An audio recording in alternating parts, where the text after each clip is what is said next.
যুক্তরাষ্ট্রের সঙ্গে বাংলাদেশের সম্পর্ক ইতিবাচক অগ্রগতির দিকে রয়েছে বলে জানিয়েছেন পররাষ্ট্রমন্ত্রী। বাণিজ্য, বিনিয়োগ, জ্বালানি সহ দ্বিপক্ষীয় নানা বিষয়ে আলোচনা হয়েছে বলেও জানান তিনি।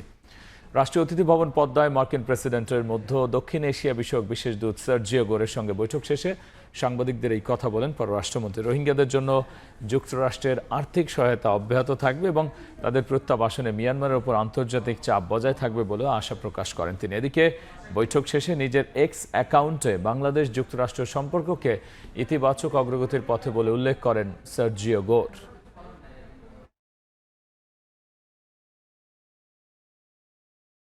রোহিঙ্গার বিষয়ে আন্তর্জাতিক সম্প্রদায় থেকে আমরা যে সাহায্য পাই তার অর্ধেকের বেশি যুক্তরাষ্ট্র থেকে।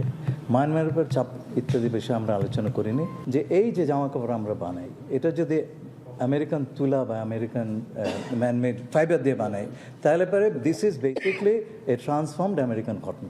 তো আপনারা কেন এর উপরে শুল্ক ধার্য করবেন? এবং তারা এবার আমাদেরকে তার জন্য একটা ডিসপেন্সেশন দিয়েছে, যে একটা ট্যারিফ কোটা সিস্টেম করেছে যাতে করে আমরা আরও অধিকতর মার্কেট অ্যাক্সেস পাই। এ বিষয়ে বিস্তারিত জানাতে এই মুহূর্তে পররাষ্ট্র মন্ত্রণালয়ে আছেন সহকর্মী শাতিলা শারমিন। সরাসরি চলে যাচ্ছি তার কাছে।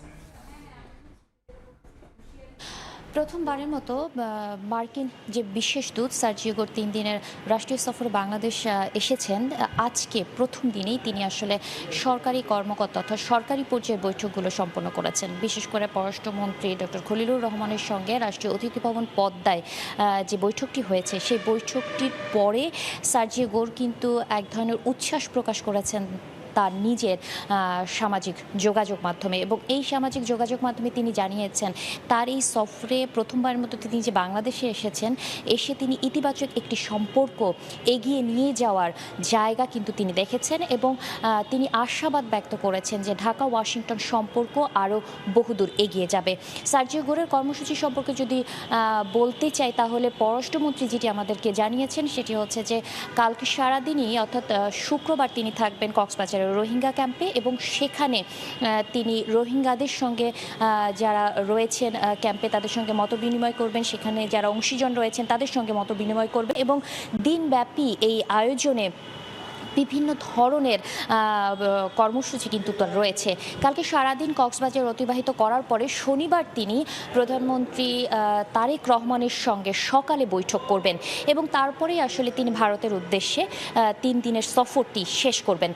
এই যে সফরটি, এই সফরটিকে বাংলাদেশ সংশ্লিষ্ট অর্থাৎ পররাষ্ট্র মন্ত্রণালয় এবং কূটনৈতিক সংশ্লিষ্ট যারা রয়েছেন তারা বিশেষ গুরুত্ব দিয়ে দেখছেন, কারণ এই বিশেষ দূত সার্জিও গোরে মার্কিন ট্রাম্প প্রশাসনের ঘনিষ্ঠ জন হিসেবে পরিচিত এবং তিনি মধ্য দক্ষিণ এশিয়া বিষয়ক যে দায়িত্বটিতে রয়েছেন সেই দায়িত্বের জায়গা থেকে বা এখানকার যে আঞ্চলিক নিরাপত্তা, অর্থনৈতিক সহযোগিতা এবং এখানকার যে কৌশলগত অবস্থান, সেই অবস্থানের জায়গাগুলোতে এই সফরটি গুরুত্বপূর্ণ ভূমিকা রাখবে বলে বলা হচ্ছে। পররাষ্ট্রমন্ত্রী যে কথাটি জোর দিয়ে জানিয়েছেন সেটি হচ্ছে বাংলাদেশ এবং যুক্তরাষ্ট্র সম্পর্ক একটি নতুন মাত্রায় দিকে এগোচ্ছে এবং সেই জায়গা থেকে তারা বিভিন্ন বিষয়ে আলোচনা করেছেন এবং এই সব আলোচনায় বাংলাদেশের স্বার্থ সংশ্লিষ্ট যে বিষয়গুলো রয়েছে সেই বিষয়গুলো সবচেয়ে গুরুত্ব পাচ্ছে।